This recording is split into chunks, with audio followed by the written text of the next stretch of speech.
Rohit doctor Amrita का message पढ़कर shock हो गया। मेल में लिखा था, दिमाग का इलाज पहले आपको करवाना चाहिए। रोहित को समझ नहीं आया कि डॉक्टर अमृता जैसी बड़ी न्यूरोसर्जन उसे ऐसा क्यों कह रही थी। रोहित ने मेल पर कुछ टाइप किया, लेकिन फिर मैसेज डिलीट कर दिया और अपनी कंपनी के आईटी हेड सैम को फोन लगाया। रोहित काफी डोमिनेटिंग आवाज में कहता है, हेलो सैम। रोहित की आवाज सुनकर सैम को जैसे पसीने छूटने लगे। रोहित का प्रभाव कुछ ऐसा था लोगों पर कि अगर रोहित ने याद किया है तो जरूर कोई गड़बड़ हुई होगी हमसे। सैम डर से पूछता है, yes sir, anything I can do for you. Rohit Sam को सिर्फ इतना कहता है, मेरे ऑफिशियल मेल अकाउंट पर डॉक्टर अमृता का मेल आया है, पता करो वो मेल की लोकेशन कहाँ है। वो जहाँ भी होगी मैं उसे चार्टर फ्लाइट में जाकर मनाली ले आऊंगा। सैम के लिए ये काम आउट ऑफ ऑफिशियल वर्क था। वो हिम्मत करके जवाब देता है, सर एक्चुअली कोई नेटवर्क हमें अपने क्लाइंट का एग्जैक्ट लोकेशन नहीं शेयर करेंगे, इट्स इलीगल। रोहित कहीं नाराज ना हो जाए इसलिए खुद अपनी ओर से कह देता है, sir but give me some time, I will try and find out. निराश होकर रोहित ने फोन काट दिया। तभी उसके फोन पर सनी का मैसेज आता है, भैया come fast, Aryan is not well. Rohit उसी वक्त लिफ्ट की ओर दौड़ने लगा। होटल का स्टाफ रोहित को ऐसे भागते देख परेशान हो गया। रोहित ने लिफ्ट में टॉप फ्लोर का बटन दबाया, मगर आज उसे अपनी लिफ्ट की स्पीड बहुत स्लो लग रही थी। आर्यन पर जरा सी तकलीफ आए तो रोहित बर्दाश्त नहीं कर सकता था। जब तक लिफ्ट 24th फ्लोर पर पहुंचती है तब तक तो रोहित के मन में हजारों ख्याल गुजर चुके थे। फाइनली लिफ्ट का दरवाजा खुला। सनी दरवाजे पर रोहित का इंतजार कर रहा था। रोहित सीधा बेडरूम की तरफ भागा और वहाँ रोहित ने जो देखा वो उसकी समझ से बाहर था। आर्यन गहरी नींद में था और वो नींद में एक ही चीज बोले जा रहा था, मम्मा चॉकलेट आइसक्रीम, मम्मा चॉकलेट आइसक्रीम, मम्मा चॉकलेट आइसक्रीम। रोहित के लिए ये चीज बहुत शॉकिंग थी। रोहित ने आर्यन को माँ और बाप दोनों का प्यार दिया था। आर्यन को कभी माँ की कमी महसूस ना हो, उसकी पूरी कोशिश की थी रोहित ने। फिर आज ही अचानक आर्यन नींद में अपनी माँ को क्यों याद कर रहा था। आर्यन बचपन से ही बहुत शर्मीला और बड़ों की बात मानने वाला बच्चा था। न कभी कोई जिद करता, न कभी किसी को परेशान करता। उसके इस स्वभाव के कारण उसे बाकी बच्चों से कम स्मार्ट समझा जाता था। आर्यन ने ना कभी कुछ चाहा, न मांगा। फिर आज अचानक ये चॉकलेट आइसक्रीम की जिद क्यों। रोहित ने आर्यन के कमरे का दरवाजा बंद किया। तभी सनी बड़े ही जासूसी अंदाज में बोला, ब्रो, मैंने इंटरनेट पर एक वीडियो देखी थी जिसमें एक औरत एक 7 साल के बच्चे को ये विश्वास दिलाती है कि वो पिछले जन्म में उसका बेटा था और फिर वो बच्चा अपनी असली माँ को छोड़कर उस औरत के पास चला गया। सनी की इस बेतुकी बात से इरिटेट होकर रोहित ने पूछा, तुम कहना क्या चाहते हो। तो सनी ने पहले तो उस प्राइवेट प्रेसिडेंशियल स्वीट के हर कोने में जाकर चेक किया कि कहीं कोई सुन तो नहीं रहा, और फिर उसी दबी आवाज में कहता है, ब्रो, ये सामने वाली ब्यूटीफुल दीदी को मिलने के बाद आर्यन का बिहेवियर थोड़ा चेंज हो गया है। बस ये सुनकर रोहित की पेशेंस खत्म हो गई। उसने सनी को सर के पीछे एक टपली मारते हुए गुस्से से कहा, कितनी बार कहा है टेक्नोलॉजी का सही इस्तेमाल किया करो। दिन भर या तो ये गेम्स खेलते रहते हो या ऐसी वाहियात वीडियो देखते हो। चलो जाओ, अब तुम्हारा भी सोने का वक्त हो गया है।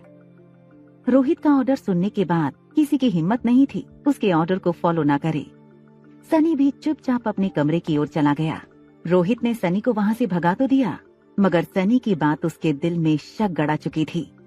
रोहित बालकनी में गया और ऊपर टिमटिमाते तारों को देखकर सोचने लगा, क्या सचमुच वो लड़की आर्यन के इमोशंस के साथ खेलकर मुझ तक पहुंचना चाहती थी, या वो सिर्फ एक कोइंसिडेंस था। सुबह का वक्त था। रिया बालकनी में बैठकर टैबलेट पर गेम खेल रही थी और अनिका अपने फोन में कुछ चेक कर रही थी और सोच रही थी कि आखिर उसके खोए हुए बेटे को कैसे ढूंढे, किससे मदद मांगे। एक बार उसने बेंगलुरु से कॉल करके मनाली पुलिस को कंप्लेंट की थी, मगर छानबीन में पाया गया कि ना तो हॉस्पिटल में उसके जुड़वा बच्चे पैदा होने का कोई रिकॉर्ड था और ना कोई गवाह था जिससे ये साबित होता कि अनिका ने जुड़वा बच्चों को जन्म दिया था, और जो जन्मा ही नहीं था वो गायब कैसे हो सकता था। वो ये सब सोच ही रही थी, तभी अनिका को याद आया कि उसकी स्कूल का एक दोस्त पंकज इन दिनों मनाली पुलिस में सब इंस्पेक्टर है। उसने झट से अपना मोबाइल उठाया और अपने पुराने दोस्त के जरिए उस पंकज का नंबर ढूंढने में लग गई। तभी अनिका के फोन स्क्रीन पर एक नंबर फ्लैश होता है। उसकी फ्रेंड ने पंकज का नंबर शेयर किया था। बिना देर किए अनिका ने पंकज को फोन लगा दिया। वो रिया से थोड़ा दूर बालकनी की रेलिंग के पास चली गई। वो नहीं चाहती थी कि रिया उसकी ये बातें सुने। दूसरी तरफ पंकज फोन उठाता है। अनिका ने पंकज को अपनी कहानी बताई कि कैसे एक आदमी ने डिलीवरी के तुरंत बाद हॉस्पिटल से उसका बच्चा चुराया था। और फिर आखिर में अनिका बोली, पंकज प्लीज मेरी मदद करो, कोई तो रास्ता होगा जिससे मैं मेरे बेटे तक पहुंच सकूं।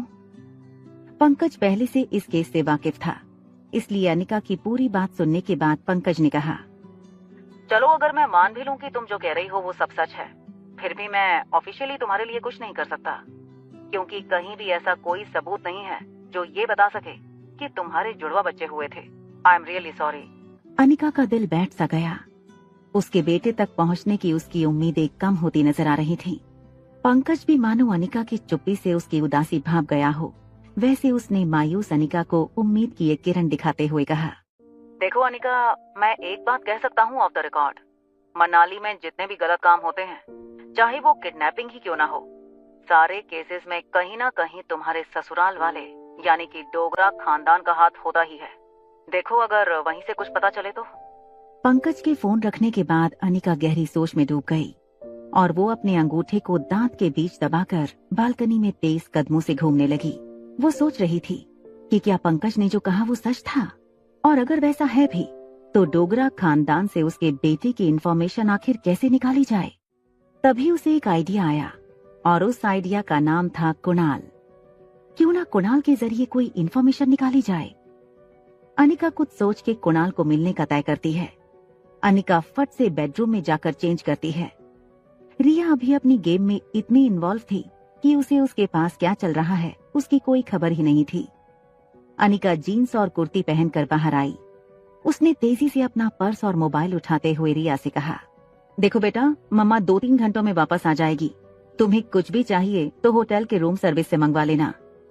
रिया छोटी थी लेकिन अपनी उम्र के बच्चों से काफी ज्यादा स्मार्ट थी।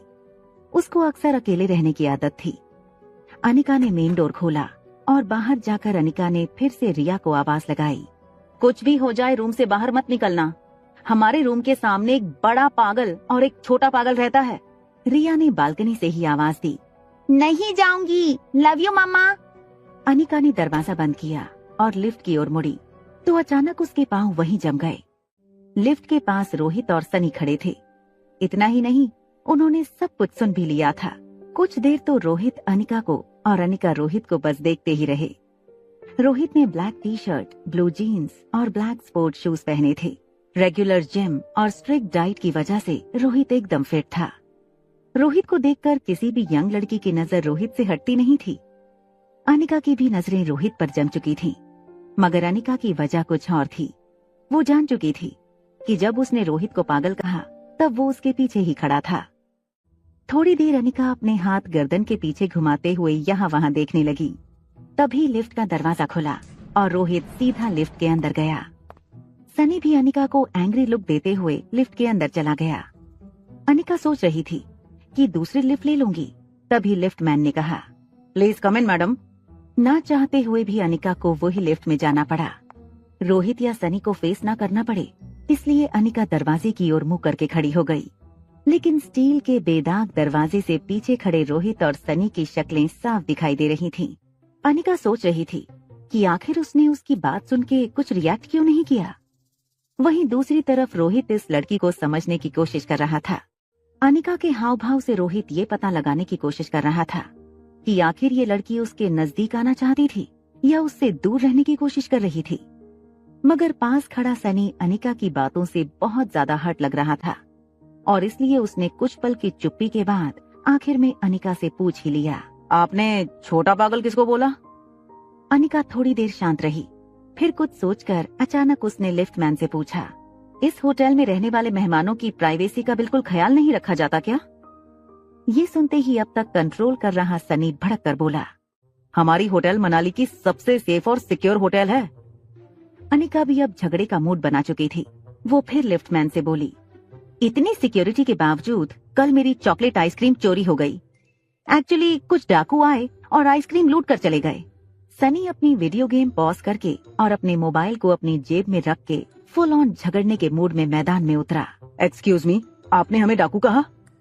अब अनिका टर्न होकर सीधे सनी की तरफ मुड़ी और उसको कहने लगी, हाँ कहा, क्योंकि कल तुम्हारी वजह से पहली बार मैंने मेरी बेटी को दिया प्रॉमिस पूरा नहीं किया।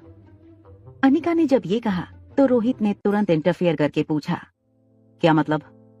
आप वो चॉकलेट आइसक्रीम अपनी बच्ची के लिए लाई थी? अनिका रोहित की ये बात सुनकर कुछ हैरान हो गई और बिना कुछ बोले उसने सिर्फ हाँ में सिर हिला दिया। रोहित को अब धीरे धीरे एहसास हो रहा था कि वो जो कुछ भी अनिका के बारे में सोच रहा था वो सब शायद गलत हो सकता है। उसको समझ में आने लगा कि अनिका आइसक्रीम अपनी बच्ची के लिए लाई थी, आर्यन के लिए नहीं। इसी के साथ रोहित का गुस्सा धीरे धीरे गिल्ट में बदलने लगा। तभी लिफ्ट ग्राउंड फ्लोर पर पहुंची। रोहित एक जेंटलमैन की तरह अनिका को लेडीज फर्स्ट का इशारा करते हुए उसके लिफ्ट से बाहर जाने का रास्ता देता है। अनिका रोहित के अचानक बदले तेवर को देखकर थोड़ी सोच में पड़ गई। उसने कुछ देर रोहित को देखा और फिर लिफ्ट से निकल गई। रोहित ने भी लिफ्ट से बाहर निकलते हुए सनी से कहा, मुझे लगता है हम इस लड़की के बारे में जो सोच रहे थे वो गलत था। वो चॉकलेट आइसक्रीम तो अपनी बेटी के लिए लाई थी। सनी अपना मोबाइल जेब से निकालते हुए बीच में रुककर बोला, no bro, I am telling you, ये लड़की जो दिखती है वो है नहीं। She is trying to impress you. देखा नहीं, जाने से पहले कैसे देख रही थी तुम्हें? रोहित को लगा अब सनी फिजूल बात को आगे बढ़ा रहा था। रोहित ने उसे वहीं चुप हो जाने का इशारा किया।